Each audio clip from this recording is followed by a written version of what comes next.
நாம் பேசுகின்ற தமிழ் மொழியை அழிக்க நினைத்து இந்தியை திணிக்க நினைத்த போது இந்திக்கு எதிராக, இந்தி திணிப்புக்கு எதிராக உயிர்த்தது. அதனால்தான் இன்றைக்கும் நாம் தமிழிலே உரையாடி கொண்டிருக்கிறோம். பிறகு பிறப்பால் நீ உயர்ந்தவர், பிறப்பால் நீ தாழ்ந்தவர், நீ பிறப்பால் தாழ்ந்தவரால் நீ படிக்கவே கூடாது, உங்க குலத்தொழில தான் செய்யணும்னு சொன்னதை எதிர்த்து போராடிய கழகம் யார் என்றால் திராவிட முன்னேற்ற கழகம். அதை பின்பற்றித்தான் நமது முதலமைச்சர் அறிஞர் அண்ணா அவர்கள் நீங்கள்லாம் படிக்கணும், யார் சூத்திரன் சொன்னானோ அவன் படிச்சு நல்ல வேலைக்கு வரணும், நீங்கள்லாம் அரசாங்க வேலைக்கு வரணும்னு சொல்லி சொன்னவர் அண்ணா அவர்கள். சொன்னோடனே கலைஞர் வந்தார்.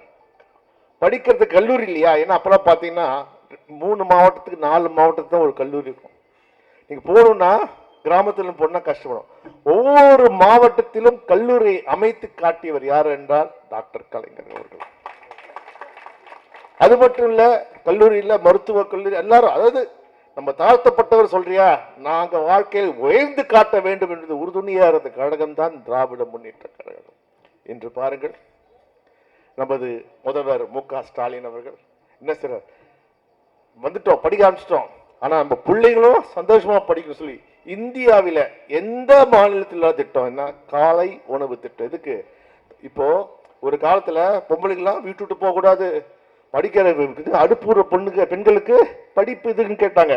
அதை மாற்றி அமைத்தவர் தான் பெரியார். இன்றைக்கு எல்லாரும் படிக்கிறோம். ஒரு குடும்பத்துல ஆணும் பெண்ணும் சமமும் வந்துருச்சு.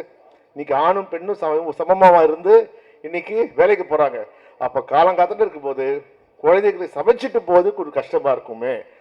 அதனால தமிழ்நாட்டில் தான் முதல் முறையாக 10ஆம் கிளாஸ் படிக்கிறவர்களுக்கும் இன்னைக்கு காலை உணவு திட்டத்தை தொடங்கி வைத்து அந்த பெண்களுக்கு சுமையை குறைத்தவர் யார் என்றால் நமது திராவிட முதல்வர் திரு மு.க.ஸ்டாலின் அவர்கள் தான்.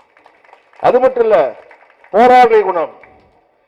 மழை வந்தது, எதிர்பாராத மழை, மிக்ஜாம் புயல், பாதிக்கப்பட்டோம், ஒருத்தம் வரல.